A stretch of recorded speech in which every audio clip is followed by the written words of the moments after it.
If you are tired of implementing various fasting or low carb protocols, but have been unable to achieve lasting weight loss, then you need to catch this video where I break down various components to my private group.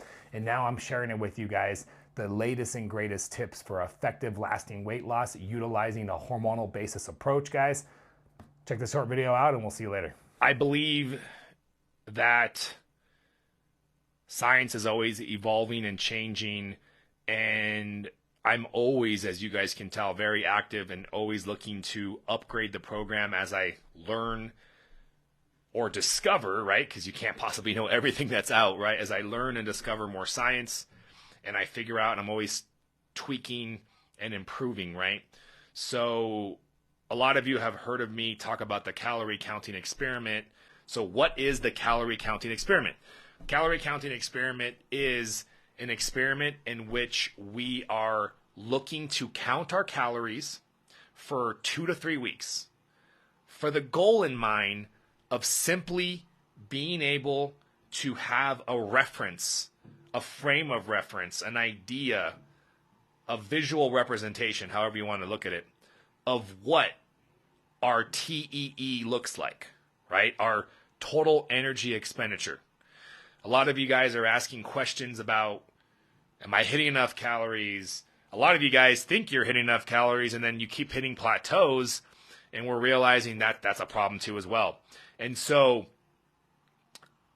tirzepatide is so powerful, semaglutide is so powerful at suppressing your appetite that it does become easy for you guys to not realize that you're undereating and you start hitting a plateau. So by making you guys count your calories for 3 weeks, you will develop that appreciation for what a normal day of food looks like before you start the medication that's going to make it hard for you to naturally eat that much. So for example, if your target is 2,000 calories a day, then you need to have a representation of what 2,000 calories looks like in order for you to have a target, in order for you to have a better idea in the future when your appetite is suppressed. So that's literally the point of the calorie counting experiment, is so that you have a frame of reference. Now, some of you do count your calories all the time. You don't need to, but if you do, that's totally great. Most of you don't, though. And so now we are going to do this experiment for 2 to 3 weeks, develop some frame of reference, understand what it looks like, what it feels like to eat that much. And then in the future, you won't have to count calories, but you will have an idea of something to compare to, because you'll be able to look at what you're eating going, oh man, I'm eating less, or oh man, I'm eating more. Okay? So MyFitnessPal is our favorite app, but it really doesn't matter which app you use. If you're an app person on your phone, a physical journal, whatever it may be, 3 weeks of logging your calories, you'll learn a tremendous amount and you'll have a frame of reference. So now the second part of this is, how do you know what your target is? And so we will give you your target if you need help, but it's actually really, really easy.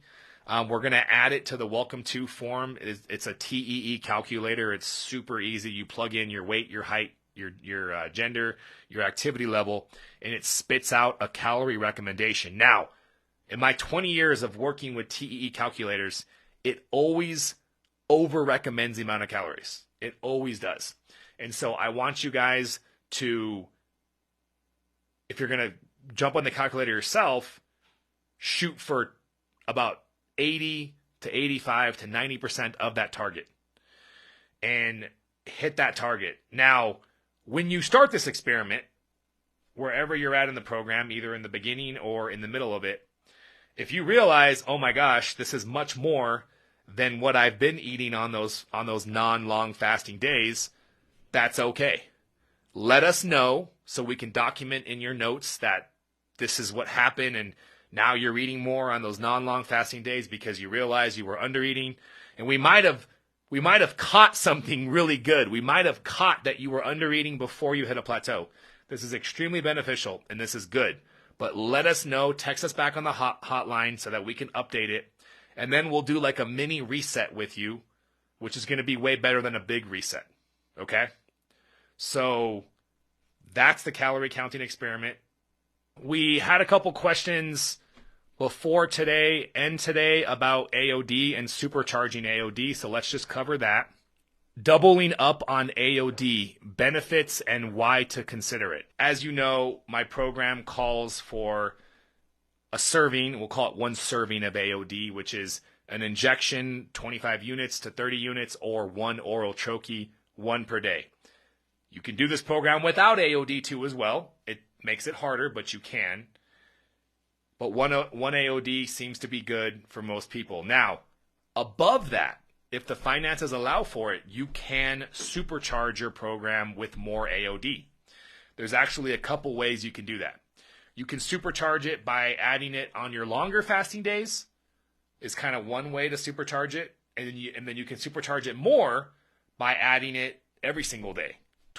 So twice a day on your long fasting days, which would be 2 days out of the 7, or doing it every day, right? Or doing it 3 or 4 days, right? I mean, there's no exact way, but any increase in days per week above the 1 per day where you take it twice a day is going to improve your results. I would always start with the fasting days though, because that is always the most beneficial and bang for your buck to take AOD is when you're fasting. So keep that in the back of your mind. If you're ever going to do a random fast, take AOD. If you have it. If you have it, of course. You don't need to, but I'm just saying that will improve results. That will cause more fat loss. It's just an awesome trick to always make your fasting as the most fat burning you possibly can make it. So definitely AOD, you don't want any insulin secretion. Same thing with CJC, ipamorelin, you don't want any insulin secretion.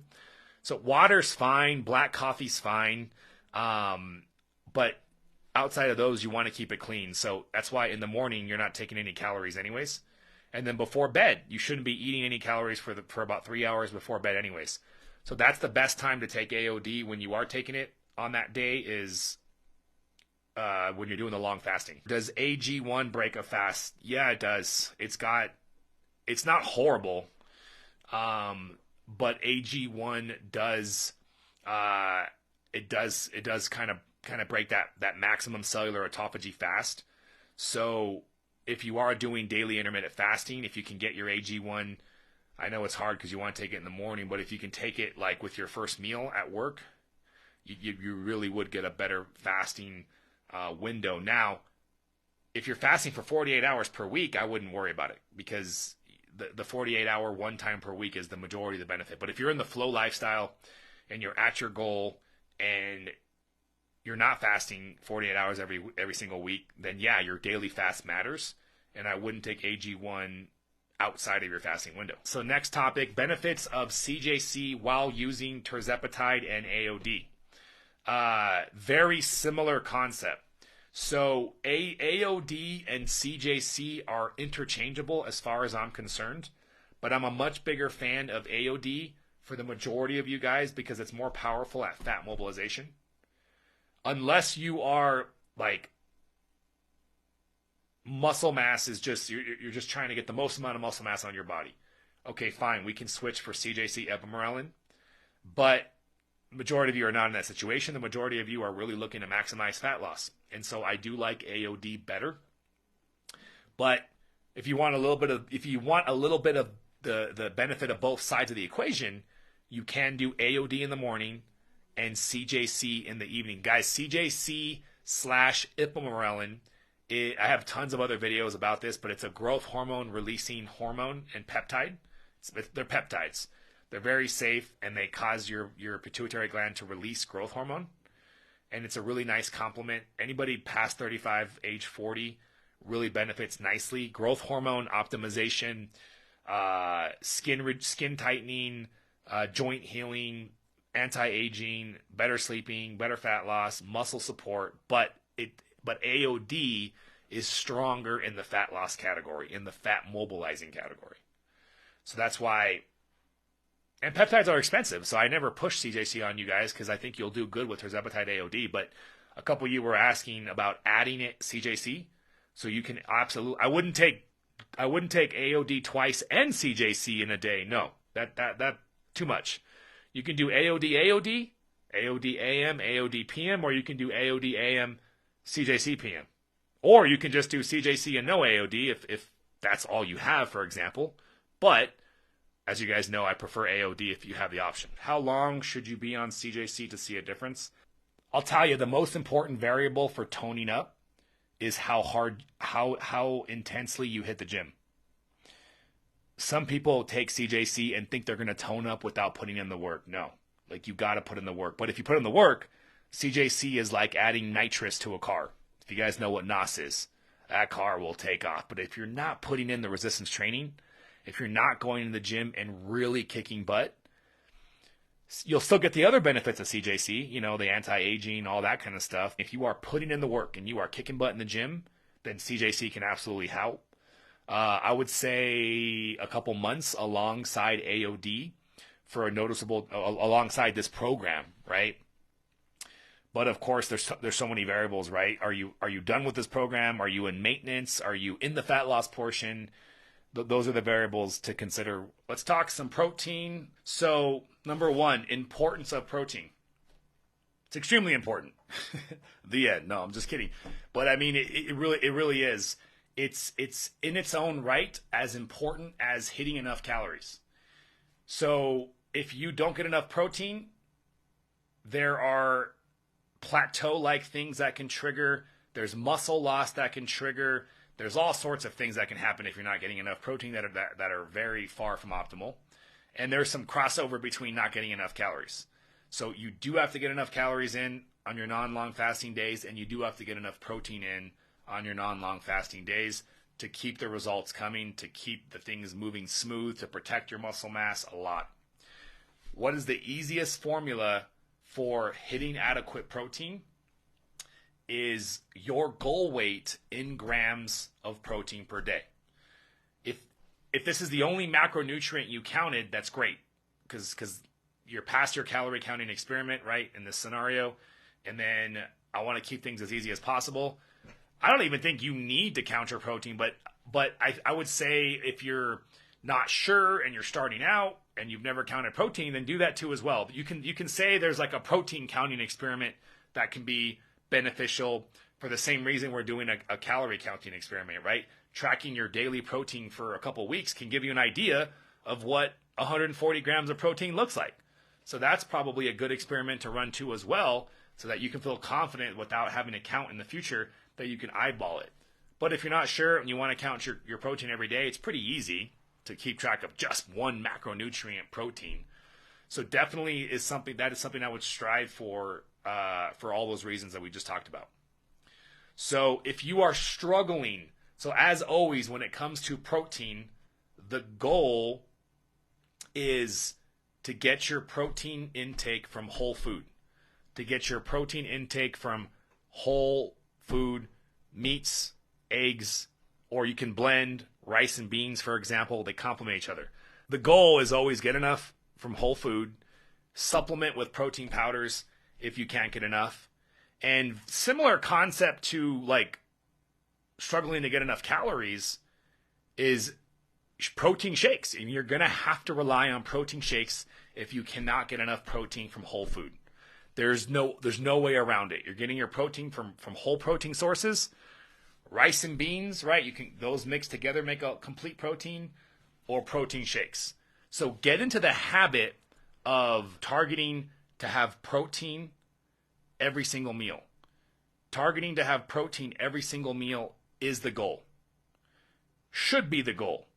It's not the end of the world if you skip protein, but if you're in the category of you're not getting enough protein every meal, then that could be a little trick for yourself to just make it easier to hit your protein goal. To make it harder to not hit your goal, right? Just make it a thing. Every meal has to have a protein source in it. Again, think of ancestral times. Do you think our ancestors hunted a meal and spread that meal out 50 grams at a time? Like, you know what I mean? Like, it's comical when you really look at ancestral times. Like, but I'll tell you, I used to think the same thing too when I was younger. I thought I had to have protein every 3 hours or I was going to lose muscle, right? But the truth of the matter is, your body is very smart. It can consume protein, it can absorb it, it can absorb a lot. And so you don't have to worry about spreading your protein up. Now, if you are in an excess of calories, your body will just convert the extra protein into glucose. Yes, too much protein can cause a rise in blood sugar, but it's also relative to the demands. If you're working out and your body hasn't had protein for a while and you consume a large amount of protein, it's going to use and restore its amino acid profile from the larger amount of protein. So don't worry about that. Of course, I would rather you spread your protein intake in, because the more often you consume protein, the more often you get a stimulus to the mTOR, which promotes growth. And so yes, if you want to build muscle mass, you need to consume protein more often. If you are not getting hungry at all and the fast starts becoming easy, that's a problem. And I know that sucks, right? Because we talk about the fast becoming easier. But there's a big difference between the fast becoming easier versus the fast becoming easy. Easier is not the same as easy, as you guys can imagine. A 48-hour fast should never be easy. Even for myself, it is never easy. It is within a range, I would say, if I had to quantify it, right? Perceived level of difficulty, from 1 being super easy and 10 being very challenging. For me, being very metabolically fit and obviously an avid faster, a 48-hour fast is always like a 4 to 5. Like, it's not a small feat. If I'm very stressed out, it could be challenging, right? And so if you are noticing that it becomes super easy, that means you're actually starting to adapt. And that's a problem. So watch my videos on Flow University about flow fasting variability, because flow fasting variability is what you want to throw at it. Every 4 to 5 weeks, you want to throw some variability at your fasting windows to keep that from happening. Now, the other reason why fasting can become very easy is you might be in a plateau too as well. But if you're still losing weight week by week, but the fasting's really easy, that's an interesting scenario. That's actually kind of awesome. Like, oh man, this is easy and I'm losing weight, but you might be losing some of the other benefits too as well. So the long fast should always be somewhat of a challenge. If you guys found this video informative and you learned, then you're going to want to check out this following video that I link that's going to expand on different components of fasting and ketogenic approaches towards living an optimal lifestyle, guys. It's all about lasting weight loss. We'll see you there.